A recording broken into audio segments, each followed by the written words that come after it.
अस्सलाम वालेकुम ninth class. कैसे हैं आप लोग। आज हम मैथ की एक्सरसाइज 7.1 से क्वेश्चन 5 का पार्ट 2 और पार्ट 3 सॉल्व करेंगे। इससे पहले के सारे क्वेश्चन हम ऑलरेडी वाली वीडियोस के अंदर सॉल्व कर चुके हैं। वो वीडियोस भी आप मेरे चैनल पर जाकर देख सकते हैं। क्वेश्चन 5 पार्ट 2 में वो कहता है show that the points A, B and C are the vertices of an isosceles triangle। तो उसने हमें 3 पॉइंट्स दिए हैं। A जिसके कोऑर्डिनेट्स 3, 1 है, पॉइंट B के कोऑर्डिनेट्स -2, -3 हैं और पॉइंट C के कोऑर्डिनेट्स 2 and 2 हैं। तो हमने साबित करना है कि ये तीनों पॉइंट्स एक आइसोसेलेस ट्रायंगल के वर्टिसेस हैं। पहले तो हमें पता होना चाहिए कि आइसोसेलेस ट्रायंगल होती क्या है।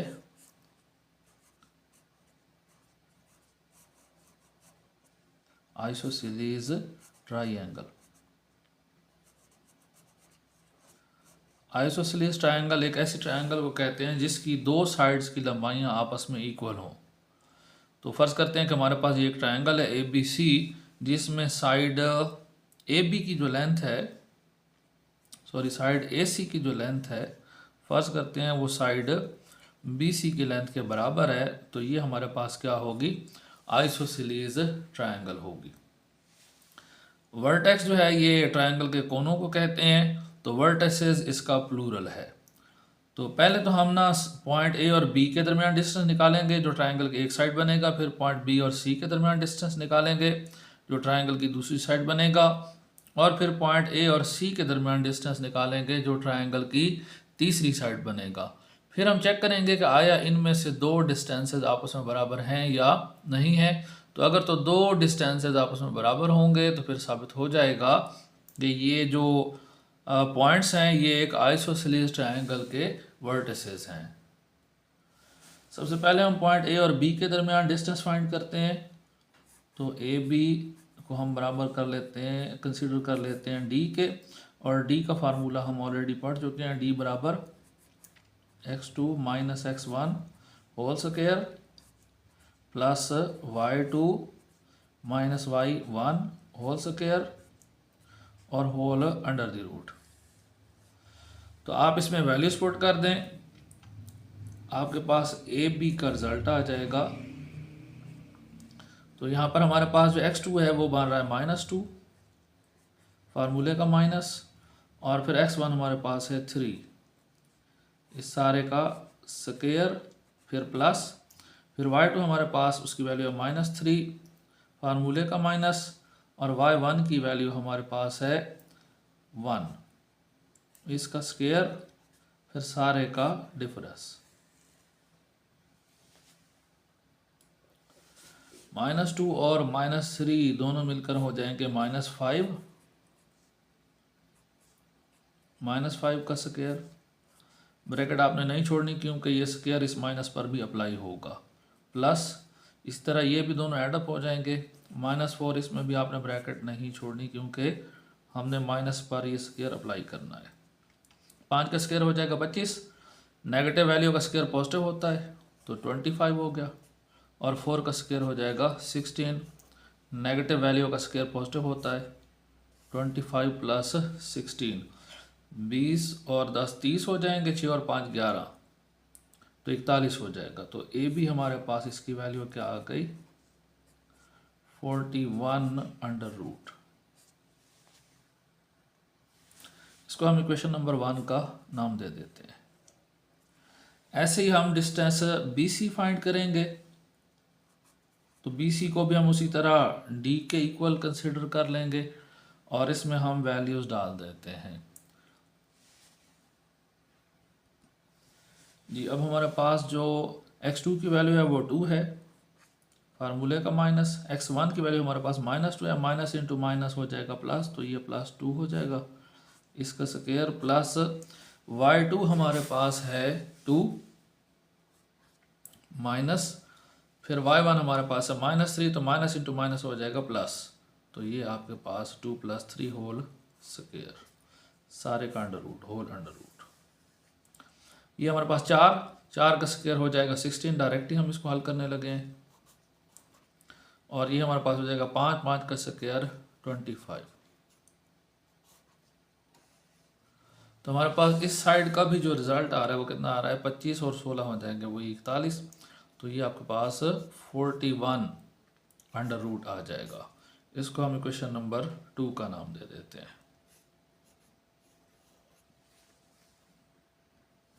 लास्ट पे हम ए और सी के दरमियान डिस्टेंस फाइंड कर लेते हैं।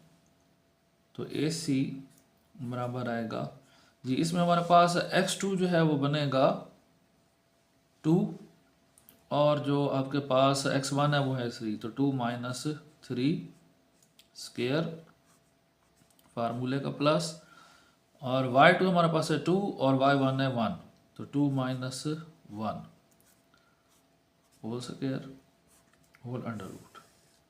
ये दो में से 3 माइनस करेंगे तो माइनस का 1 बचेगा, तो माइनस 1 का स्क्वायर, और 2 में से 1 माइनस करेंगे तो प्लस 1 बचेगा, तो 1 का स्क्वायर।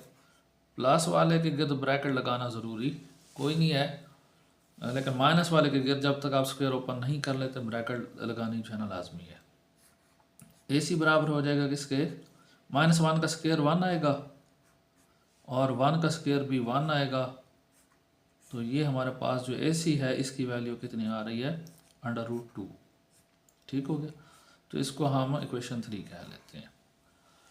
अब आप गौर कीजिए तो हमारे पास जो इक्वेशन 2 में साइड ए बी की वैल्यू आ रही है वो 14 अंडर रूट है, और इसी तरह सॉरी इक्वेशन 1 के अंदर, और इक्वेशन 2 के अंदर जो हमारे पास वैल्यू आ रही है बी सी की वो भी 41 अंडर रूट है। तो अगर दो ट्रायंगल की दो साइडों की लंबाई आपस में बराबर हो तो फिर वो कौन सी ट्रायंगल होगी, आइसोसेलेस ट्रायंगल होगी। सो हमारा कंक्लूजन क्या है, from equation 1 and 2 it is proved that the given points form a triangle that is isosceles triangle।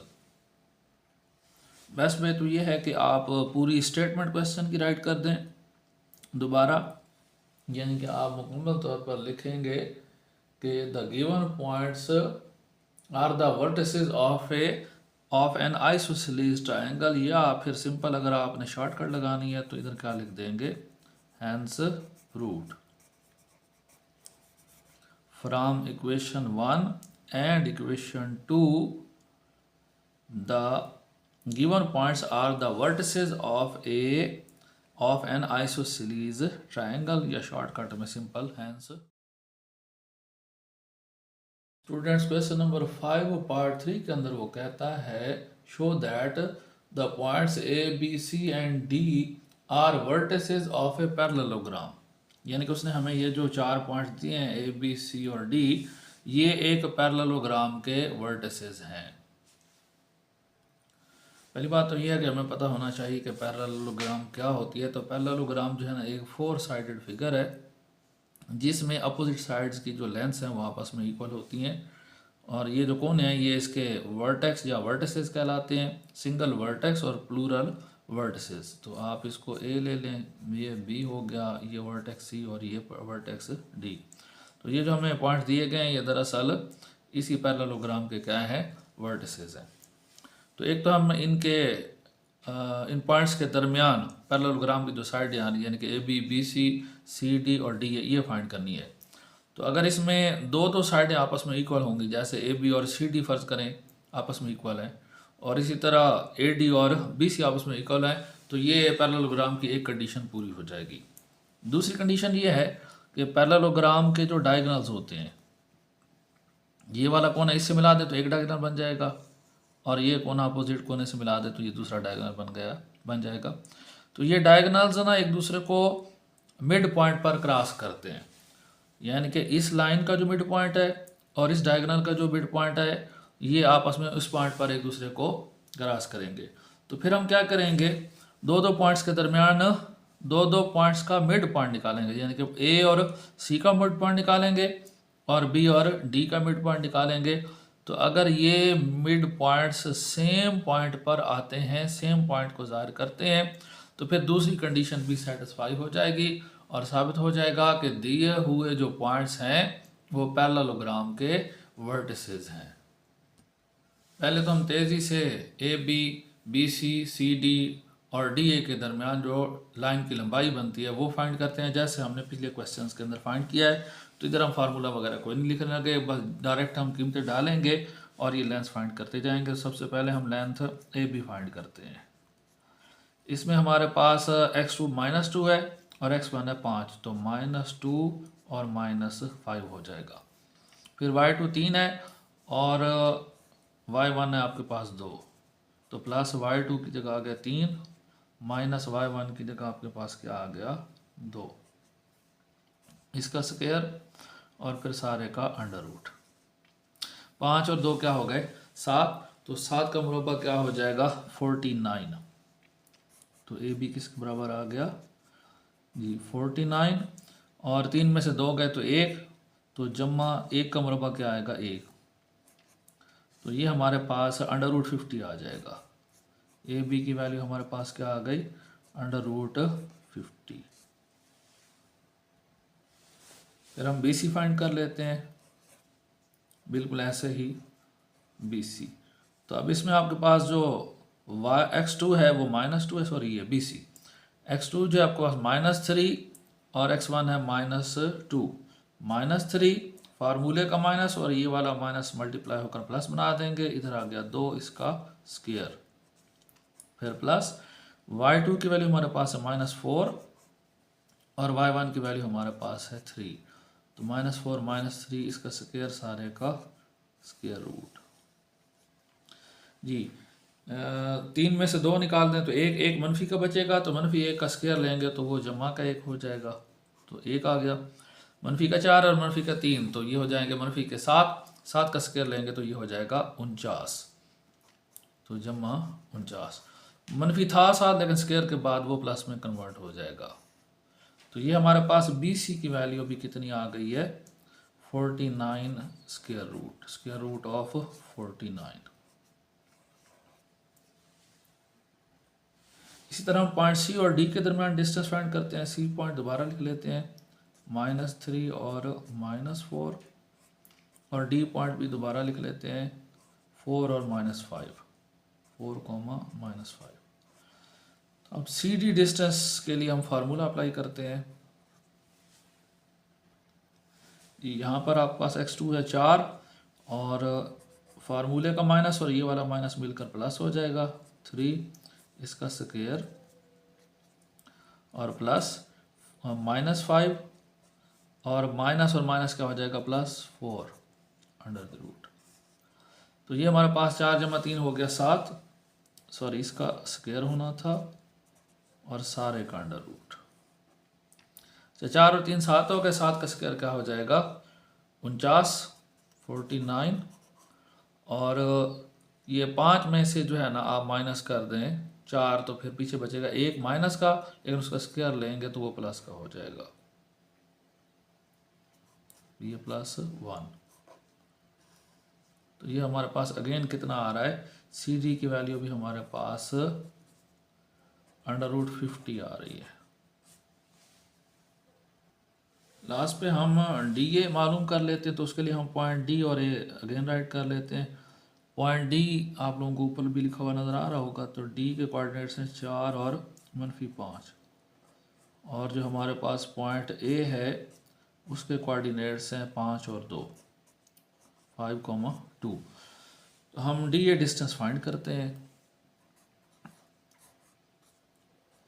Ji. x2 हमारे पास है 5 माइनस x1 हमारे पास है 4, फिर इसका स्क्वायर और आगे प्लस जी। y2 हमारे पास है 2, फिर फार्मूले का माइनस और ये वाला माइनस मल्टीप्लाई होकर प्लस बना देंगे, और y2 की वैल्यू y1 की वैल्यू है 5, 2 + 5 का स्क्वायर होल अंडर रूट।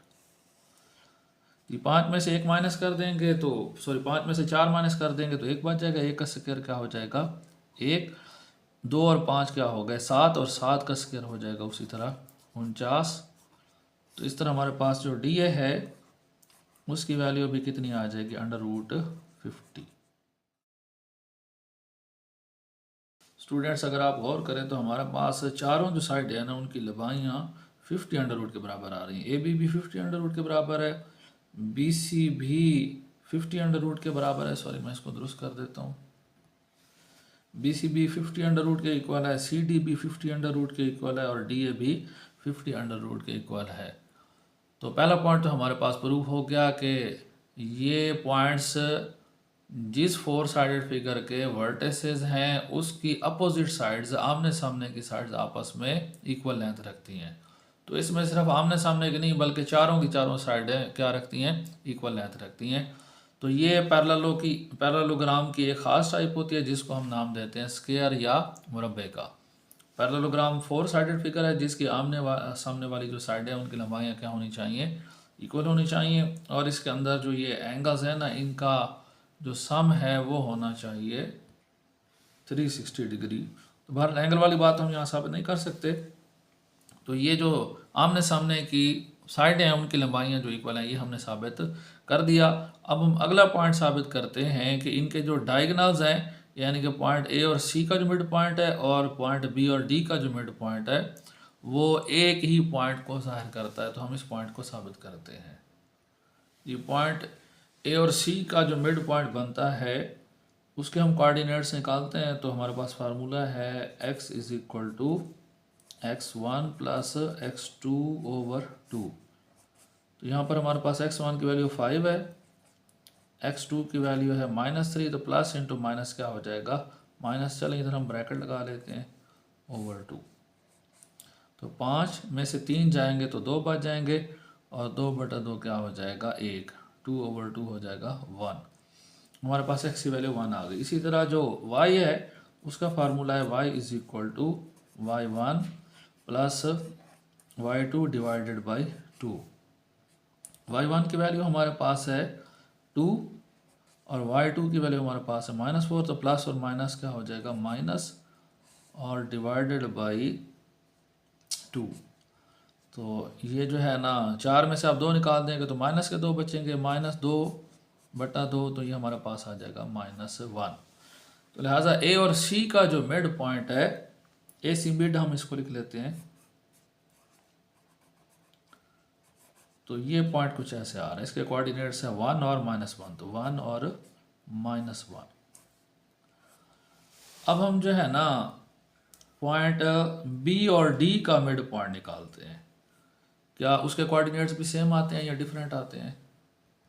ये पॉइंट बी और डी के कोऑर्डिनेट्स हमने रीराइट कर लिए हैं। तो अब इनका जो मिड पॉइंट है उसका हम एक्स कोऑर्डिनेट निकालते हैं, डायरेक्ट ही करने लगे हैं। ये x1 हमारे पास हो गया -2 और x2 हमारे पास हो गया 4 और इसको हम डिवाइड करेंगे 2 पर। 4 में से 2 गए 2, 2 ओवर 2 क्या हो जाएगा, 1 हो जाएगा। तो ये हमारे पास x कोऑर्डिनेट आ गया। इसी तरह हम y कोऑर्डिनेट फाइंड करते हैं। y1 की वैल्यू हमारे पास है 3 और y2 की वैल्यू हमारे पास है -5। तो प्लस इंटू माइनस क्या हो जाएगा, माइनस डिवाइड बाई 2। तो 5 में से आप 3 माइनस करेंगे तो माइनस के 2 बच जाएंगे, तो -2/2 -1 हो जाएगा। लिहाजा जो हमारे पास बी और डी का मिड पॉइंट है, बी डी मिड हम उसको कह लेते हैं। तो इसके कोऑर्डिनेट्स भी सेम आ रहे हैं। एक्स कोऑर्डिनेट इसका 1 आया और वाई कोऑर्डिनेट्स हमारे पास क्या आया, -1 आया। तो लिहाजा ये बात साबित हो गई है कि हमारे पास जो कॉर्ड्स बन रही हैं, डायगोनल्स बन रहे हैं पैरेललोग्राम के, वो एक दूसरे को मिड पॉइंट पर कट कर रहे हैं।